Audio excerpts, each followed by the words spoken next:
Olá, turma da leitura compartilhada, boa noite, todos sejam muito bem-vindos. Vamos dar continuidade ao capítulo 12 do livro O Mestre dos Mestres, Jesus, o maior educador da história, da autoria de Augusto Cury. Capítulo 12, Preservando a Unidade e Ensinando a Arte de Amar. Tema: Preservando a Unidade. Uma das características mais marcantes dos ensinamentos de Cristo era a meta da unidade entre seus discípulos. Antes da sua morte, no momento em que estava emocionalmente triste por deixá-los, fez um ardente pedido. Uma pessoa, quando está se despedindo da vida, revela os segredos do seu coração. Nesse momento, nada mais há para ocultar. Tudo que está represado clandestinamente nos pensamentos vem à tona. O que estava represado dentro de Cristo e veio à tona pouco antes de ele morrer? Foram pelo menos 4 desejos exatamente sofisticados. A. A criação de um relacionamento interpessoal aberto e íntimo, capaz de produzir amigos genuínos e de superar as raízes da solidão. B. A preservação da unidade entre os discípulos. C. A criação de uma esfera sublime de amor. D. A produção de um relacionamento livre de competição predatória e individualismo. Como já abordei o primeiro tópico, comentarei agora os demais. Cristo não queria que seus discípulos estivessem sempre juntos no mesmo espaço físico, mas no mesmo sentimento, na mesma disposição intelectual, na mesma meta. Ambicionava uma unidade que todas as ideologias políticas sonharam e jamais conseguiram.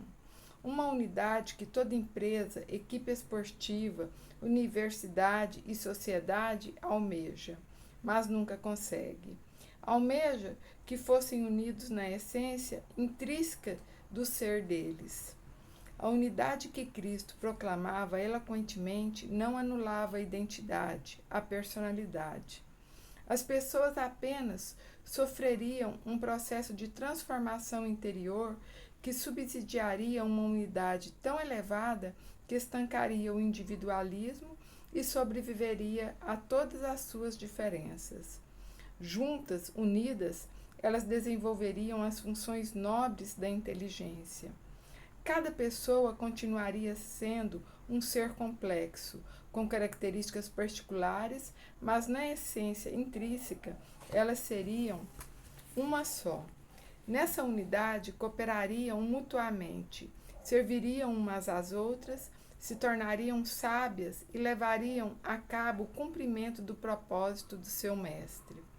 Para preservar a unidade proposta por Cristo, as disputas e as discriminações deveriam ser abortadas. Além disso, seria necessário aprender a sofrer perdas em prol dela.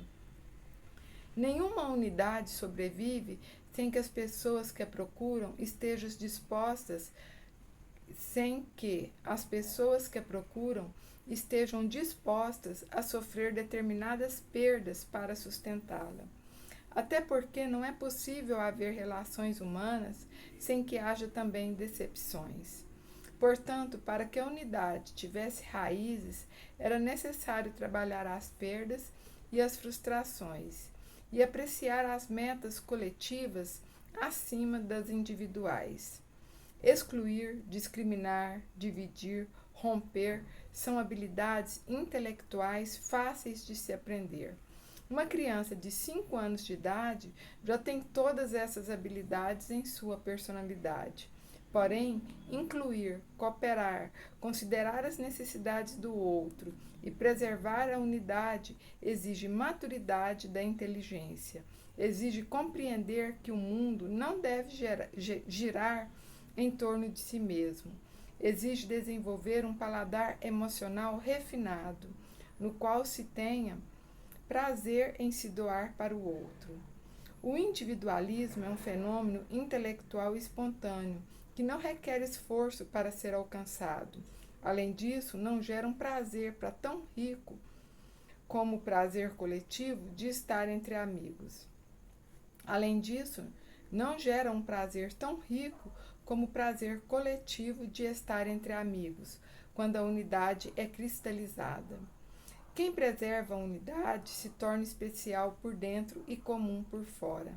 Quem ama o individualismo se torna especial por fora, mas superficial por dentro.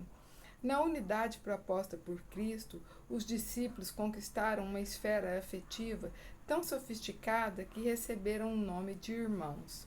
É muito estranho aplicar o termo, aspas, irmãos a pessoas que não participam dos mesmos laços genéticos ou da mesma história familiar desde a mais tenra infância.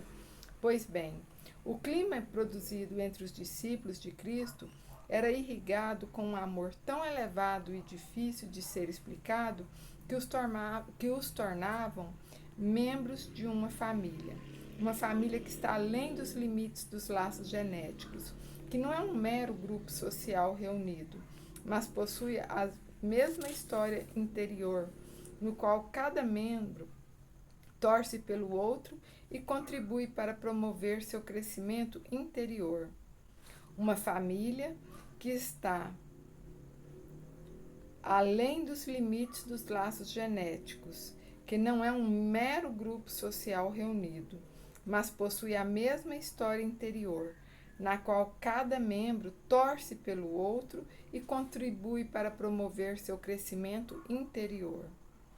Aqueles homens que nunca pensaram em se doar pelos estranhos e que eram tão individualistas, passaram a se chamar carinhosamente de irmãos. Pedro, inicialmente tão rude em sua personalidade, chamou Paulo de amado irmão em sua segunda epístola. Eles aprenderam pouco a pouco a superar as dificuldades e preservar a unidade, que é como um canteiro cultivado pela prática do amor transcendental, que comentarei mais adiante. Uma das maiores falhas dos milhões de pessoas que seguiram Cristo ao longo dos séculos foi não caminhar nas avenidas da unidade que ele desejava, deixando-se subjugar pelas diferenças, pelos problemas, pelas disputas. Cristo, enquanto estava com seus discípulos, ensinou-lhes a superar o medo, as dores, a investir em sabedoria, a desenvolver a arte de pensar e muitas outras funções ricas da inteligência. Agora eles tinham subsídios para caminhar pelas avenidas da unidade, bastando-lhes trafegar por elas. Tema: as necessidades universais do ser humano e a arte de amar. De todas as características da escola de Cristo, a do amor é a mais elevada e a mais nobre, e ao contrário do que possamos pensar, uma das mais difíceis de compreender, pois ultrapassa os limites da razão lógica.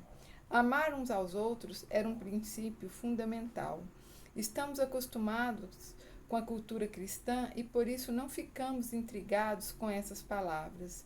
Do ponto de vista psicológico, amar uns aos outros é uma exigência poética e bela, mas ao mesmo tempo altíssima e dificílima de ser alcançada. Freud, na teoria da psicanálise, deu ênfase à sexualidade. O instinto sexual e os conflitos gerados por ele estão no cerne de muitos textos psicanalíticos. Não há dúvida que determinados conflitos sexuais estão na base de algumas doenças psíquicas. Contudo, a tese freudiana de que todos os fenômenos inconscientes se aplicam por experiências infantis ligadas à libido, energia sexual, é limitada e inaceitável. Temos que considerar o ser humano além dos limites da sexualidade, além dos limites dualistas da relação homem e mulher, e compreendê-lo na sua totalidade, de forma a podermos ir ao encontro de suas necessidades universais. O que mais somos em grande parte do nosso tempo? Homens ou mulheres, machos ou fêmeas? Se estudarmos a construção da inteligência e as necessidades psíquicas fundamentais, constataremos que na maior parte do nosso tempo Provavelmente 90% não somos nem machos nem fêmeas, homens ou mulheres, mas apenas seres humanos, que possuem necessidades universais. Quais são essas necessidades universais?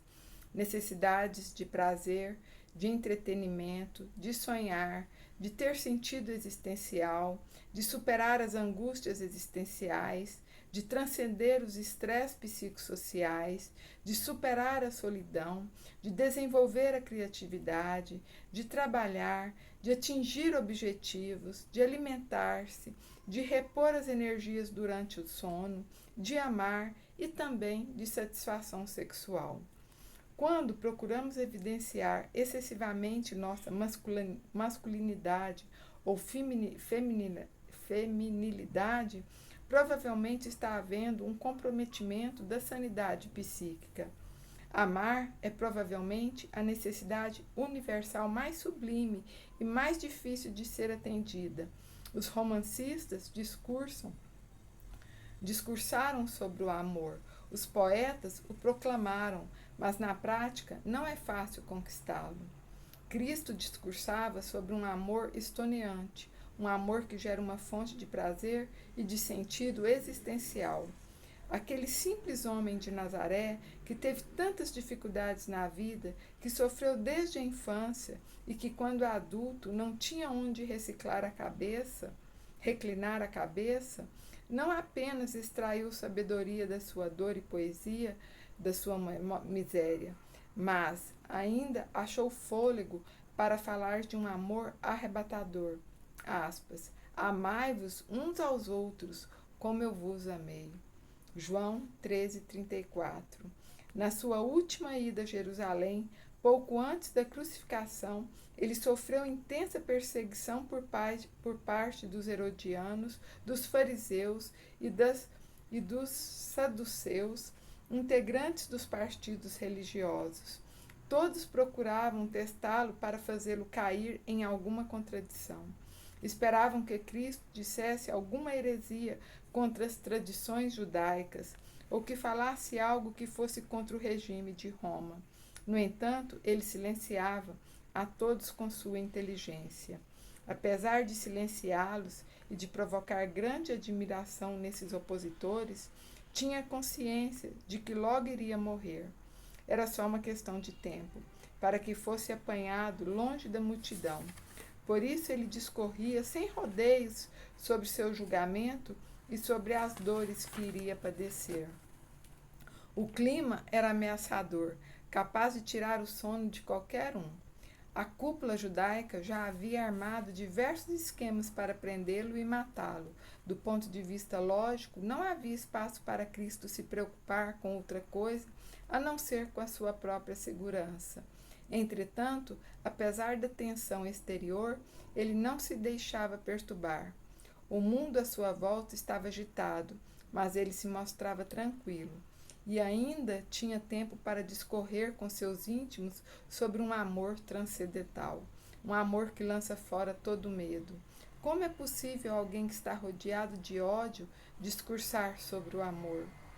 Cristo estava para ser eliminado da terra dos viventes. Todavia ainda cuidava carinhosamente daqueles galileus que tantas vezes o decepcionaram. Preparava-os para serem fortes e unidos, em detrimento do drama que ele atravessaria. Equipava-os para que aprendessem a arte de amar. Ele discursava sobre um amor difícil de ser investigado, que está muito além dos limites da sexualidade e dos interesses particulares. Um amor que se doa e que se preocupa mais com os outros do que consigo mesmo. Assim é. Boa noite, boa reflexão, feliz semana. Gratidão.